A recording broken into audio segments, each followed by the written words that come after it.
तो आप सभी का स्वागत है आपके अपने चैनल टेक एडू कुक में। आज आपके लिए एक नोटिफिकेशन लाया हूँ जिसमें जो कि है MHRD की तरफ से डिपार्टमेंट ऑफ हायर एजुकेशन। इसमें बोला गया है, इस नोटिफिकेशन में बोला गया है कि प्राइम मिनिस्टर रिसर्च फेलोज के बारे में, मतलब PMRF जो है उसका रिवाइज्ड गाइडलाइन आ चुका है। तो इसमें क्या क्या बोले हैं इसके बारे में आपको जानकारी देंगे। तो चलिए स्टार्ट करते हैं। उससे पहले देख लेते हैं कि ये PMRF है क्या। PMRF क्यों PMRF का क्रिएट किया गया था, ठीक है। तो चलिए देखते हैं। जो 2018 और 19 में जो बजट आया था उसमें एक स्कीम लाया गया था हायर एजुकेशन के बारे में, क्योंकि यहाँ पे इंडिया से बहुत सारे स्टूडेंट थे जो बाहर जाके हायर स्टडी करने के लिए चले जाते थे। तो उस स्टूडेंट को रोकने के लिए और इंडियन रिसर्च को और भी ज़्यादा इम्प्रूव करने के लिए एक फेलोशिप ये PMRF डिपार्टमेंट को क्रिएट किया गया था, ठीक है। तो ये PMRF के डिपार्टमेंट में कौन सा इंस्टीट्यूट आता है, चलिए देखते हैं। आप देख पाते हो कि यहाँ पे लिखा हुआ है all IITs, all IISERs, IISc and central university और NIT। ये सब इंस्टीट्यूट और यूनिवर्सिटीज़ PMRF के अंदर आते हैं, ठीक है। सब सेंट्रल यूनिवर्सिटीज़ एंड NITs नहीं आते। जो NIRF रैंकिंग के अनुसार 25 जो टॉप इंस्टीट्यूट है उसी को PMRF के अंदर अंतर्भुक्त किया जाता है, ठीक है।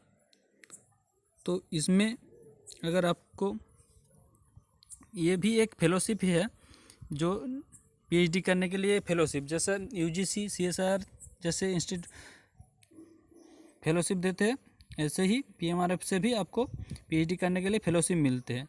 तो चलिए देखते हैं इसका फेलोशिप अमाउंट कितना है। ये 4 ईयर के लिए फेलोशिप देता है।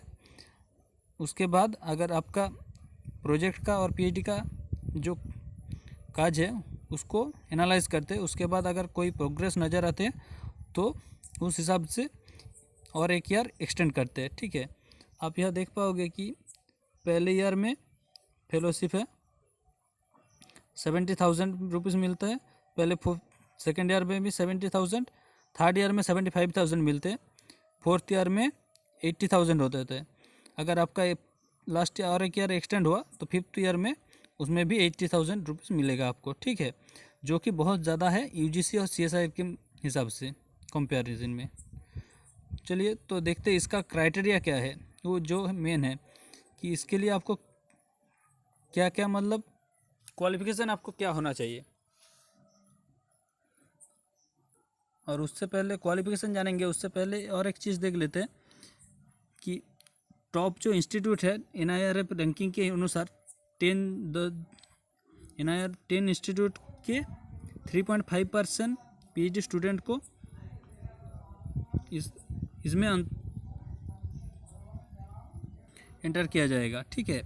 उसके बाद जो 11 से 25 NIRF रैंकिंग है इंस्टीट्यूट वालों को, उसमें से 2.5% PhD स्टूडेंट को ही लिया जाएगा।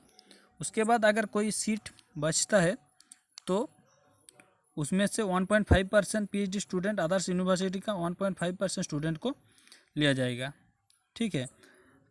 तो आपको और एक चीज़ बताना भूल गया कि इसमें टोटल सीट है 1000, ठीक है, उससे ज़्यादा नहीं होगा। तो 1000 स्टूडेंट ही इसमें एंटर कर सकते हैं। तो चलिए इसके लिए क्वालिफ़िकेशन क्या क्या होगा ये देख लेते हैं। इसके लिए क्वालिफ़िकेशन आपको मस्ट MSc और MTech में आप अगर वो सब इंस्टीट्यूट ऑल IITs IISER जो इंस्टीट्यूट बोला हो पहले उस इंस्टीट्यूट में MSc किए हो और उसके बाद आपका CGPA 8.0 या उससे ज़्यादा होगा तो ही आप ये PMRF में एप्लीकेबल हो, ठीक है। उसके बाद सेकेंड जो और एक क्वालिफ़िकेशन है, आप अगर गेट क्वालिफाइड हो तो आपका मिनिमम स्कोर 650 होना चाहिए। आपका जो गेट का जो रेस्पेक्टिव आपका सब्जेक्ट है उसमें आपको 650 स्कोर करना चाहिए, ठीक है।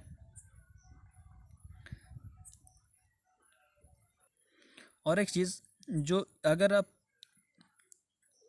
और जो यूनिवर्सिटीज़ है उसके अंदर अगर आपका कैसा होगा, आपको एक बात बोलता हूँ।